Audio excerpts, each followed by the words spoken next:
जय श्री स्वामी समर्थ मंडळी. मी सानिका देशमुख आज तुमचं सगळ्यांचं माझ्या औषधांचं भांडार या यूट्यूब चॅनलमध्ये सहर्ष स्वागत करते.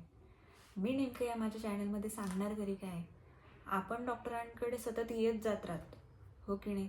डॉक्टर आपल्याला भल्या मोठ्या चिठ्ठ्या लिहून देत असतात आणि याच गोळ्यांबद्दल मी तुम्हाला थोडी माहिती सांगणार आहे, तेही मराठीतून, आपल्याला सगळ्यांना समजेल अशा भाषेमध्ये.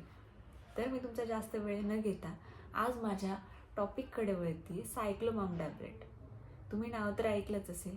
आता आपण त्याचे फायदे, तोटे, सावधानी काय बाळगायची हे सगळं बघूया. सायक्लोमाम म्हणजे काय? सायक्लोमाम म्हणजे एक कॉम्बिनेशन मेडिसिन आहे. यामध्ये डायसायक्लोमाइन आणि पॅरासिटामॉल असतं. पोटातील आकडी आणि वेदना कमी करतात. जाणून घेऊयात सायक्लोमाम टॅब्लेटचे उपयोग. तर हे काही मी पॉइंट आउट केलेत. पोटदुखी, पोटातील शूळ म्हणजे जे क्रॅम्प्स आपण म्हणतो त्या क्रॅम्प्ससाठी, मासिक पाळीतील वेदना, IBS आणि ॲबडॉमिनल पेन. ॲबडॉमिनल पेन म्हणजे आपल्या बेंबीच्या खालच्या भागात जे पेन होतं त्या पेनसाठी देखील डॉक्टर सायक्लोमाम टॅब्लेट प्रिस्क्राईब करत असतात. सायक्लोमाम टॅब्लेट नेमकं काम कसं करते? तर सायक्लोमाम टॅब्लेटमध्ये डायसायक्लोमाइन आणि पॅरासिटामॉल असे 2 कंटेंट असतात. तर डायसायक्लोमाइन काय करतं, जे पोटातील आकडलेले स्नायू आहेत ते सैल करण्याचं काम करतं आणि पॅरासिटामॉल काय काम करतं, तर वेदना आणि ताप कमी करतं. सायक्लोमाम टॅब्लेटचा डोस कसा घ्यायचा असतो बरं? तर पहिली गोष्ट तर सायक्लोमाम टॅब्लेटच नाही, इतर कुठल्याही टॅब्लेट डॉक्टरांच्या सल्ल्याशिवाय घ्यायच्या नाहीत. डॉक्टर एक टॅब्लेट दिवसातून TD किंवा BD म्हणजे 2 किंवा 3 वेळे घ्यायला सांगतात. तर सायक्लोमाम टॅब्लेट ही जेवणानंतर घ्यायची. सायक्लोमाम टॅब्लेटचे साईड इफेक्ट्स काय आहेत बरं? तर सायक्लोमाम टॅब्लेट खाल्ल्यानंतर काही व्यक्तींमध्ये तोंड कोरडं पडणं किंवा चक्कर येणे, झोप येणे, मळमळ करणे असे काही प्रकार जाणवू शकतात. सगळ्यांनाच होतील असं नाही, क्वचित लोकांना असे साईड इफेक्ट्स जाणवतात. हे नॉर्मल असतात.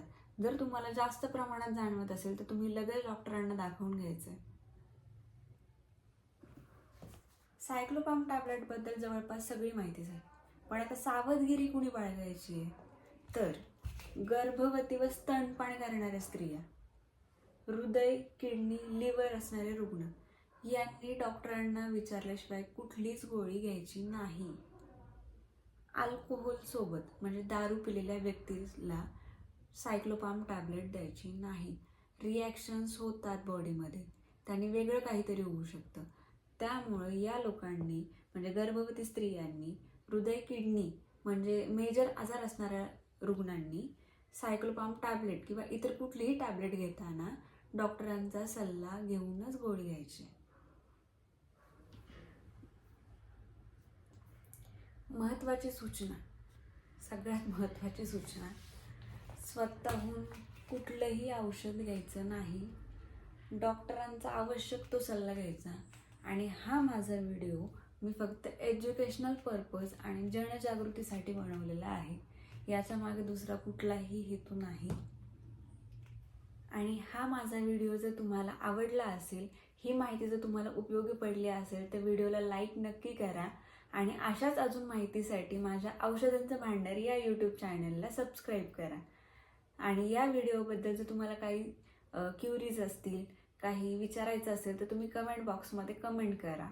थँक्यू.